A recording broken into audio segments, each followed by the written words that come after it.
तो टक्कर देखिए जोरदार है और किसकी बनने जा रही है सरकार, इसी को लेकर चर्चा भी हम करेंगे क्योंकि उत्तर प्रदेश की 55 सीटें हैं, दूसरा चरण है। इसके अलावा गोवा और साथ ही देखिए जिस तरह से उत्तराखंड की सभी विधानसभा सीटों पर मतदान होना है, उससे पहले वार पलटवार भी जोरों पर हुआ। तो इसका कितना असर, किसे नफा किसे नुकसान होगा, इसी पर बात करने के लिए हमारे साथ कुछ खास मेहमान भी मौजूद हैं। हमारे साथ कौन कौन जुड़ा हुआ है, सबसे पहले मैं परिचय आपसे करा देती हूं। बीजेपी की तरफ से बीजेपी प्रवक्ता राजीव जेटली हमारे साथ जुड़ रहे हैं, कांग्रेस प्रवक्ता अभय दुबे हमारे साथ हैं, राष्ट्रीय लोकदल के सचिव अनिल दुबे को आप देख रहे हैं जो हमारे साथ जुड़ रहे हैं इस चर्चा में, और दिल्ली यूनिवर्सिटी के assistant professor doctor Vishal Mishra यहां स्टूडियो में मेरे साथ मौजूद हैं।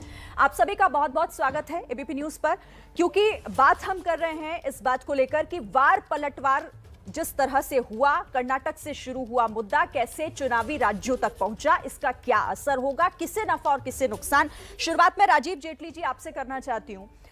55 सीटें हैं उत्तर प्रदेश में दूसरे चरण के तहत, और सबसे महत्वपूर्ण ये हो जाती है इसमें बात कि ज्यादातर जो सीटें हैं वो मुस्लिम बाहुल्य सीटें हैं। तो क्या ये बीजेपी की मुश्किलें बढ़ाएंगी, जो चुनावों से ठीक पहले वार पलटवार या सीधा कहूं हिजाब को लेकर जो घमासान हुआ उससे?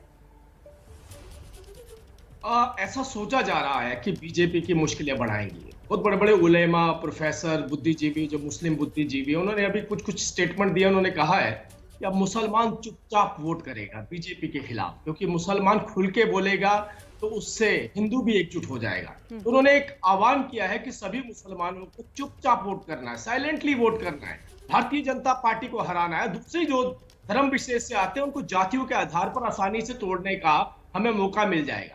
ये मैं नहीं कह रहा हूं, ये न्यूज़पेपर के अंदर कोट किया जा रहा है, ये स्टेटमेंट आ रही है।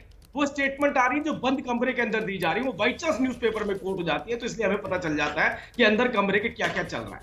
अगर इस तरीके की रणनीति अपनाएंगे तो उनकी सोच ऐसी जरूर रही होगी कि भारतीय जनता पार्टी को नुकसान होगा। लेकिन भारतीय जनता पार्टी ने जिस तरीके के काम किए हैं उत्तर प्रदेश के अंदर, उत्तर प्रदेश की जनता ने महसूस किया उस बदलाव को, उस गुंडागर्दी को इरेडिकेट किया है। वो अंधकार वाले उत्तर प्रदेश के अंदर रोशनी लेके आए हैं। वो उत्तर प्रदेश के अंदर सड़कें दे रहे हैं, दो एम्स दे रहे हैं। उत्तर प्रदेश में किसानों के खाते में लगभग 1,51,000 करोड़ रुपए जो दो सरकारें पीछे की मिलकर नहीं दे पाई थी, वो मात्र 5 सालों के अंदर देके दिखाया। तो उत्तर प्रदेश की जनता तो जानती है कि मुझे किसको वोट करना है। लेकिन जो समाजवादी पार्टी, कांग्रेस पार्टी के जो बुद्धिजीवी वर्ग है, जिसे ये बुद्धिजीवी कहते हैं, उन बुद्धिजीवियों ने एक आह्वान तो करा है मुसलमान धर्म से जुड़े लोगों को कि आप शोर मत मचाइएगा, इस काम को धीरे धीरे होने दीजिए, एकजुट हो जाइए, एक तरफ चलिए, जो भारतीय जनता पार्टी को हरा सकता है उसे वोट कीजिए। लेकिन आप विश्वास कीजिए, रिजल्ट डिक्लेयर हो चुका है। ये बात सपा को भी पता है, कांग्रेस को भी पता है, ये दोनों लोगों को पता चल गई है कि उत्तर प्रदेश के अंदर भारतीय जनता पार्टी ने पहले टर्म में दिखा दिया किस मजबूती से सरकार बनने जा रही है। अब औपचारिकताएं बाकी रह गई हैं, अगले जो चरण आने वाले हैं उसमें भी देखिएगा, एक तरफ रुझान होगा, एक तरफ झुकाव होगा, और ये जो बुद्धिजीवियों के तर्क और रणनीतियां है ना, ये बंद कमरे में ही रह जाएंगी और उत्तर प्रदेश की जनता की जीत होगी। उत्तर प्रदेश की जनता जो एक सुशासन चाहती है, जो भ्रष्टाचार मुक्त प्रशासन चाहती है, ये जीत उसकी होगी भारतीय जनता पार्टी। ठीक है, अभय दुबे जी आप सुन रहे होंगे राजीव जेटली को, वो सीधे कह रहे हैं कि आप लोग कितनी भी कोशिश कर लीजिए बरगलाने की, बहकाने की या फिर ध्रुवीकरण की, लेकिन असर कुछ नहीं होगा। वो तो कह रहे हैं रिजल्ट जो है वो डिक्लेयर हो चुका है, इंतजार कीजिए आप। शरीन जी, भारतीय जनता पार्टी की फिजा खराब है, बेहिसाब महंगाई है, जॉब नहीं है, इसलिए हिजाब है। नफरतों से सजा रहे हैं, सत्ता के ख्वाब हैं, अब उठ गया इनके चेहरे से हर नकाब है। पूरे देश में आज जो फिनोमिना है उस पर गौर कीजिए। भारतीय जनता पार्टी के उत्तर प्रदेश में 3 मंत्री और 11 विधायक छोड़कर भाग गए। स्वामी प्रसाद मौर्य, दारा सिंह चौहान, धर्म सिंह सोनी, ब्रजेश प्रजापति, भगवती सागर, लोशन लाल आर्य, विनय शाक्य जैसे 11 विधायक। गोवा में इनके विधायक और मंत्री छोड़ गए। माइकल लोबो, विधायक प्रवीण जानते, विधायक कार्लोस अल्मीड़ा, पूर्व मुख्यमंत्री लक्ष्मीकांत पारेसकर ने भी पार्टी छोड़ दी। सारे प्रांतों में इनकी यही हाल है।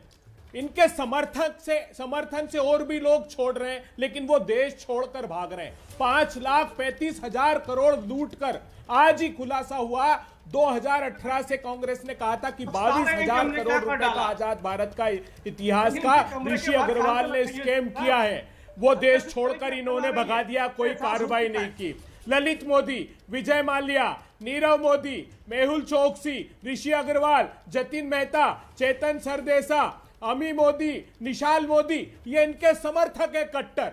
ये कह रहे थे उत्तर प्रदेश में अपराध, उत्तर प्रदेश में हिंदुस्तान का सबसे ज्यादा अपराध, 58,000 जघन्य अपराध होते हैं, 12,000 अपहरण होते हैं, 21,000 बच्चे गायब हैं, 3,779 हत्याएं हर साल होती है, 4200 हत्या के प्रयास हर साल होते हैं। ये कहते हैं किसान खुश हैं।